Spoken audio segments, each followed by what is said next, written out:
Projeta, por favor, Hebreus, capítulo 12, verso 1, na versão Nova Almeida Atualizada. A turma é fera. Olha que interessante esse texto. Portanto também nós, visto que temos rodeado-nos de tão grande nuvem de testemunhas, livremo-nos de todo o peso do pecado, que tão firmemente se apega a nós, e corramos com perseverança a carreira que nos foi proposta. Verso 2. Olhando firmemente, repete comigo, igreja, olhando firmemente para o autor e consumador da fé, Jesus. Até aqui. Veja que interessante esse texto. Hebreus, no capítulo 12, ele inicia o texto fazendo menção daquilo que está relatado no capítulo 11. No capítulo 11 está ali a galeria dos heróis da fé. Uma galeria composta por pessoas que viveram coisas extraordinárias da parte de Deus. Viveram um favor, um milagre na sua vida. Foram agentes de transformação na vida de outras pessoas a partir do momento que não se recusaram a fazer aquilo que Deus havia colocado no coração delas para que fosse feito. Nós temos pessoas como Moisés, Noé, Raabe, Sara, Enoque, várias pessoas que compõem a galeria dos heróis da fé. Agora Hebreus capítulo 12 no verso 1, ele inicia dizendo o seguinte: olha gente, vocês estão rodeados de testemunhas, olhe para Hebreus 11, tem vários testemunhos ali. Inclusive, entenda que existe uma carreira, existe uma missão da parte de Deus. Por isso, não fiquem presos ao pecado. A missão precisa ser cumprida. É isso que Hebreus está falando.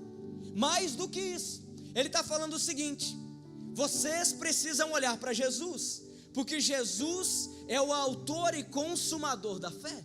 Entenda algo, meu irmão e minha irmã, nesta tarde, nesse momento, nesse culto. Deus, ele tem algo para mim e para você, amém? Ele tem uma missão para nós, ele tem algo personificado da parte dele para mim e para a sua vida, amém? Quantos aqui estão comigo? Existe um propósito da parte do Senhor para a sua vida, existe uma missão da parte de Deus para você. Quem está comigo e quer viver isso, amém? Agora o que o texto está falando é o seguinte: olha para os testemunhos, porque quando você olha para os testemunhos, você é encorajado a completar a carreira, a avançar, não ficar parado, a não ficar imerso ao pecado.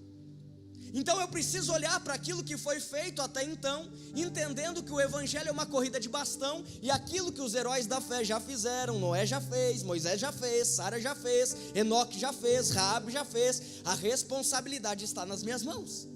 E eu não posso perder tempo imerso a práticas de pecado, porque o pecado me afasta da presença de Deus. Pelo contrário, eu preciso olhar para Jesus, porque Ele é o autor e consumador da fé. Quando vocês estão preparados para isso?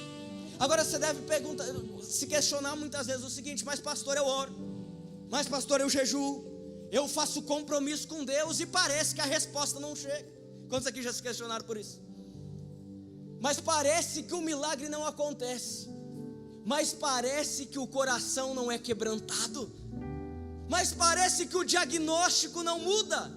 Mas pastor, eu comecei a marchar debaixo de uma palavra da parte do Senhor, eu comecei a fazer debaixo da palavra do Senhor para a minha vida, eu entrei nessa situação debaixo de uma palavra da parte do Senhor. Acontece que eu estou orando, estou jejuando, estou entregando meu caminho para o Senhor, e o mar está fechado. Eu tenho algo a dizer para você nesta tarde: permaneça firme, permaneça fiel, olhando para aquele que é o autor e consumador da fé, porque os sonhos do Senhor para a sua vida não mudaram. Os planos de Deus para você não mudam. Quem está aqui comigo? Permanece firme, permanece fiel, permanece olhando para a promessa, porque aquele que prometeu é fiel para cumprir. Repete comigo: aquele que prometeu é fiel para cumprir. Vai acontecer. Eu vou repetir de novo, tem pelo amor de Deus 2 ou 3 pessoas que creem nessa palavra. Vai acontecer, amém? Eu vou repetir para esse canto, vai acontecer. Para o meio, vai acontecer. Para a minha esquerda, vai acontecer. Aquilo que Deus prometeu para você, vai acontecer. A dificuldade aparente se transforma no milagre que você conta amanhã. Você está preparado para contar milagre? Você está preparado para parar de contar tragédia e começar a contar testemunho? Deixa eu ajudar você nessa caminhada. Primeira coisa que você precisa entender: comece a declarar com fé. Comece a declarar com fé. Comece a declarar como alguém que entendeu aquilo que Deus revelou no seu coração. Veja, o povo é resgatado de uma vida de escravidão. Fisicamente o povo já não é mais escravo. Fisicamente o povo pode fazer o que quiser. Acontece que um trajeto que demoraria cerca de 40 dias, demora 40 anos. Por quê? Porque eles não eram mais escravos físicos, mas permaneciam escravos mentais. Ao longo do caminho, sempre reclamando. Ao longo do caminho reclamando que não tinha comida que eles queriam comer, reclamando que já estavam enjoados com o maná que caía do céu todo dia, reclamando que a água, eles queriam mais água, reclamando que o líder havia demorado, então por isso constrói ali um bezerro de ouro, reclamando que tem muito gigante na terra prometida que Deus havia prometido para eles, reclamando que tem muralhas na terra. Em todo o tempo o povo está reclamando. Em todo o tempo o povo está olhando para a dificuldade presente e perdendo a contemplação da promessa. Deixa eu dizer algo a você, meu irmão e minha irmã. Diante dos seus olhos a dificuldade pode bater a porta, mas você não está andando de acordo com aquilo que você está vendo, mas de acordo com aquilo que Deus revelou no seu coração. Por isso, se diante dos seus olhos tem gigante, tem muralha, tem dificuldade, está complicado, começa a declarar com a sua boca a realidade do céu. Essa não é a realidade que Deus me mostrou, esse não é o sonho de Deus para esse ano, esse não é o sonho de Deus para minha família, e essa não é a realidade do Senhor para a minha vida financeira, essa não é a realidade do Senhor para esse tempo. Começa a declarar isso, porque Caleb entendeu essa realidade. Porque quando todo mundo está valorizando o problema aparente, ele bate na mesa e fala assim: gente, nós temos uma promessa. Por nós valorizarmos o problema, nós perdemos o milagre. Mas eu estou diante de um público que a partir de hoje não vai dar audiência para problema, não vai dar audiência para dificuldade, não vai dar audiência para aquilo que o diabo tem tentado fazer você perder tempo, não vai dar audiência para aquilo que tem te afastado dos caminhos do Senhor. Pelo contrário, vai dar audiência para o milagre, vai dar audiência para a promessa, vai dar audiência para aquilo que Deus colocou nas suas mãos. Comece a declarar. Olha para o irmão que está do seu lado e fala assim: olha, comece a declarar o que Deus te mostrou. O que Deus te mostrou. Pastor, em dezembro eu estava crendo que 2023 ia ser diferente, mas o mês de janeiro nem terminou e eu já estou vendo que vai ser um desastre. Para, meu irmão. Começa a declarar qual é a realidade que o Senhor te mostrou para esse ano. Diante dos seus olhos pode estar complicado, mas no céu existe um cenário celestial para ele. Quem está preparado para isso? Comece a declarar que a sua dificuldade presente dará lugar ao seu milagre amanhã. Você quer entrar debaixo dessa atmosfera? Entenda que a sua frequência ela foi transformada a partir do entendimento que Deus ele tem um plano para você. Olha o que acontece com Zorobabel. Zorobabel resolve reconstruir o muro, reconstruir o templo. O povo já havia voltado do exílio, o povo que tinha promessa já havia voltado para Jerusalém. Então Zorobabel resolve reconstruir o templo. Então ele chega diante do rei, pede a permissão para a reconstrução. O rei autoriza a permissão. Então ele reúne 50 mil homens. É muita gente, você concorda comigo? É muita gente. Ele reúne 50 mil pessoas para a reconstrução do muro. O muro, os alicerces em tempo recorde ficam prontos em 2 anos. Coisa rápida, olha licença. 2 anos, trabalho braçal. 2 anos, 50 mil homens trabalhando debaixo de um direcionamento que aquele homem havia tido. Estão ali trabalhando. Quando eles terminam a fundação, resolvem então fazer uma grande festa, uma grande celebração. Iriam comemorar o primeiro estágio completo. Gente, está tudo ocorrendo bem. Eles tinham dinheiro para construção, tinham pessoas para construção, tinha apoio para construção, estava tudo acontecendo da melhor forma possível.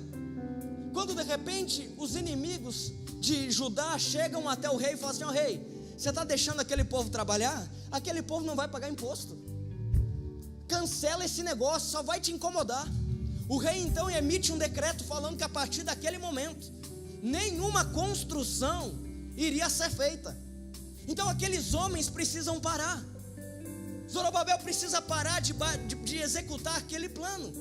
Agora, imagina o tamanho da frustração daquele homem, porque no primeiro dia do decreto ele vai lá na obra, está tudo fechado.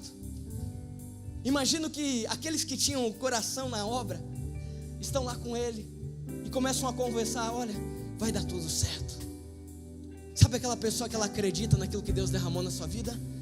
Sabe aquela pessoa que ela está contigo, sabe o que Deus tem para você? Você olha e você não vê perspectiva, mas tem irmãos mais chegados, tem amigos mais chegados que irmão que chega e fala assim: ei, fica tranquilo, vai dar certo. Agora passa outro dia, não há mudança no decreto. Passa uma semana, não há mudança no decreto. Passa um mês, um ano, não há mudança no decreto. Então aquilo que eles gastaram 2 anos para construir começa a ficar podre. As madeiras começam a estragar, o material começa a ser corroído. Aquilo que eles gastaram tempo agora está perdendo a função. Imagine que no coração de Zorobabel poderia ter gerado um sentimento da seguinte forma: olha, por que eu fui gastar 2 anos da minha vida? Agora meu irmão e minha irmã, aquele homem, ele foi levantado por Deus para fazer algo grande.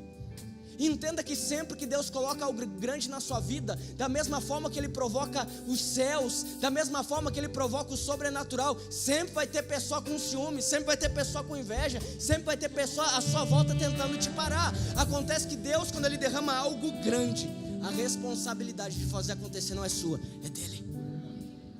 Pastor, por que Deus coloca algo no meu coração que eu não consigo resolver? Para Ele testar o seu coração e a sua dependência dEle. O decreto está ali. O decreto está ali.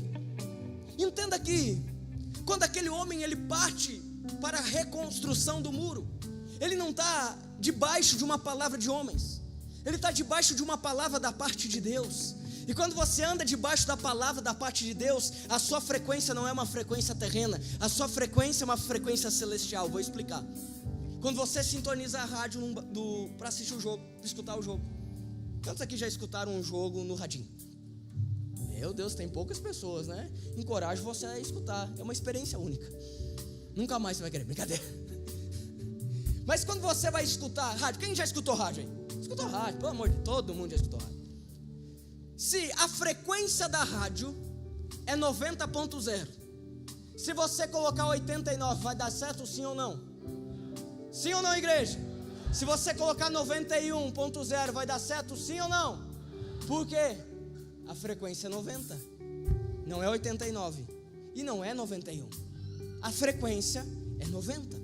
Quando você entende que a sua vida é guiada por Deus, quando você entende o plano de Deus para a sua vida, a sua frequência de atitude, de pensamento, de decisão não está aqui na terra, está no céu. Então por isso as pessoas à sua volta não entendem, parece loucura, mas você não anda na frequência daqueles que ficaram, você anda na frequência daquele que te revelou, que ele morreu e ao 3º dia ressuscitou para te dar a vida eterna. Você anda debaixo de uma frequência que não é uma frequência que diz que você pode viver 60, 70, 80 anos. Você anda debaixo de uma frequência que diz que você tem a vida eterna como herança. Você não anda debaixo debaixo de uma frequência que diz que o diagnóstico médico é final. Você anda debaixo de uma revelação que o seu Deus é Jeová Rafá, o Deus que cura. Você não anda debaixo de um entendimento que diz que você deve se curvar diante de diagnósticos econômicos aqui da terra, mas você entende que aquele que você aceitou um dia é Jeová Nissi, a sua bandeira. A sua frequência foi transformada, mudou. Olha para a pessoa que está do seu lado e fala assim: olha, mudou, a frequência é outra. Meu irmão e minha irmã, sabe a águia? A águia, quando ela encontra uma tempestade, ela não vai acovardada para uma árvore, ela voa mais alto por cima da tempestade. É isso que Deus vai fazer com você. Quando você encontra uma dificuldade naquilo que Deus te mandou fazer, você não vai ficar parado, pelo contrário, você acelera mais alto, porque você tem uma palavra, você tem uma promessa, você tem um plano da parte de Deus. Por isso, não desista da sua família, não desista dos seus negócios, não desista daquilo que Deus colocou para você em 2023. Eu quero declarar que 2023 será o ano de Deus na sua vida. Eu quero declarar que 2023 será uma década e um ano. Você viverá aquilo que estava no papel, você entrará, pegará nas suas mãos, porque você tem uma palavra. Comece a declarar. Mas pastor, não tem como. Declare. Mas pastor, os bancos não estão mais dando crédito. Qual é a realidade do céu para você? Mas pastor, eu não tenho amizade, eu não tenho network, eu não tenho acesso, eu não tenho relacionamento. Comece a declarar. Comece a declarar a realidade do céu para a sua vida. Agora, o terceiro ponto é que Deus não muda de ideia. Repete comigo: Deus não muda de ideia. Zorobabel precisou parar. Acontece que depois de 16 anos, imagina eu que está lá, tranquilo, a rotina dele já é outra, os projetos diários já são outros. Mas depois de 16 anos, Deus levanta 2 profetas que chegam até a casa dele. Chegou o tempo da reconstrução continuar. Chegou o tempo de você voltar e reconstruir aquilo que ficou parado. A Bíblia fala então que Zorobabel não argumenta: não, mas eu já perdi muito tempo, não, mas eu não sou mais jovem. Ele simplesmente levanta e vai reconstruir. Agora a reconstrução volta. O povo começou a trabalhar de novo. E da mesma forma que aconteceu da outra vez, da segunda, o povo vai reclamar. Da segunda vez o povo vai lá: rei, não vai deixar eles reconstruírem, né? Acontece que nesse meio tempo há uma troca de comando no reinado. O rei que era antes já não é mais agora. E o rei então, escutando aquilo, resolve investigar os decretos anteriores. E nos arquivos dos decretos encontra que a reconstrução do templo deveria ser financiada pelos impostos colhidos pelo rei. Se Deus tem promessa na sua vida, Ele muda pessoas de lugar para que Ele te abençoe. Se Deus tem promessa para você, Ele provoca uma transformação de estações. E o dinheiro daqueles que não queriam que a promessa se realizasse vão financiar aquilo que Deus te mandou fazer. Ele vai financiar aquilo que Deus colocou você para fazer. Porque não é sobre você, mas é sobre aquilo que Deus tem através de você. Não é sobre a sua vontade, o seu querer, o seu nome, mas é o nome dele sendo engrandecido através das suas atitudes. Olha para a pessoa que está do seu lado e fala assim: ó, prepare-se, porque há um novo tempo da parte do Senhor na sua vida. Prepare-se. Olha para outra pessoa e fale a mesma coisa. Há um novo tempo da parte do Senhor. Agora, entenda, meu irmão e minha irmã, que talvez você entrou aqui sabendo que Deus tem promessas para você, sabendo que Deus ele tem palavras para você, mas o tempo passou e você já decidiu parar de acreditar nelas. E talvez ao contrário daquele homem que simplesmente se levanta, você está pensando o seguinte: não, eu já não tenho mais 18 anos, Deus já não tem alguém preparado para mim, não, eu já não tenho mais idade, eu não tenho como engravidar. Não, mas não tem mais como eu comprar a minha casa. Não, mas não tem mais como eu ser dono do meu próprio negócio. Não tem mais como. Agora não existe mais a possibilidade. Existe uma história de uma menina que ela foi adotada por uma família. E essa família, logo que ela entra na faixa ali dos 10 anos, a família então conta para ela que os pais biológicos não eram eles. E tudo bem, ocorreu tudo certo. Não teve nenhum tipo de revolta, nada, tudo bem. Mas aquela menina, ela fez um pedido aos pais adotivos. Falou: papai, mamãe, eu gostaria de conhecer os meus pais. Então começa-se uma pesquisa. Vem ano, sai ano, pesquisa aqui, pesquisa lá, vai em todos os lugares que poderiam encontrar, e não encontram nada. Algumas pessoas, até sabendo da pesquisa, se apresentam como possíveis pais, mas quando o teste era feito, chegavam ao diagnóstico que não eram os pais. Até que um belo dia, aquela menina, agora ela já é uma mulher, ela já está casada, ela já tem os seus filhos. Ela decide parar de pesquisar. Vou seguir minha vida. Até aqui, sempre a minha vida andou. Mesmo sem eu saber, mesmo sem eu ter esse encontro, ok, eu até queria, mas vida que segue. Um belo dia, ela estava num dia normal, e na porta dela bate. Quando ela abre, há um senhor que ela nunca tinha visto na vida. Ele então a questiona se ela era aquele nome, se ela era aquela pessoa. E ela então responde de imediato: sim, eu sou. E ele, como uma tréplica da resposta dela, fala assim: olha, eu sou o seu pai. Aquela mulher, ela não pensa em revolta. Aquela mulher, ela não tem nenhuma mágoa. Ela simplesmente abraça o seu pai com todas as suas forças. Sabe, o que nós aprendemos nessa história? É que por mais que você tenha pensado em abandonar as promessas do Senhor para a sua vida, Ele não abandonou aquilo que Ele planejou para você. E Ele pode te surpreender de uma maneira positiva essa noite. Ele pode surpreender você de uma maneira especial, personificada essa noite. Eu não sei aquilo que Deus Ele tem bombardeado seu coração, mas eu sei que se Ele prometeu, Ele é fiel para cumprir. A sua dificuldade presente dará espaço ao seu testemunho, ao seu milagre de amanhã.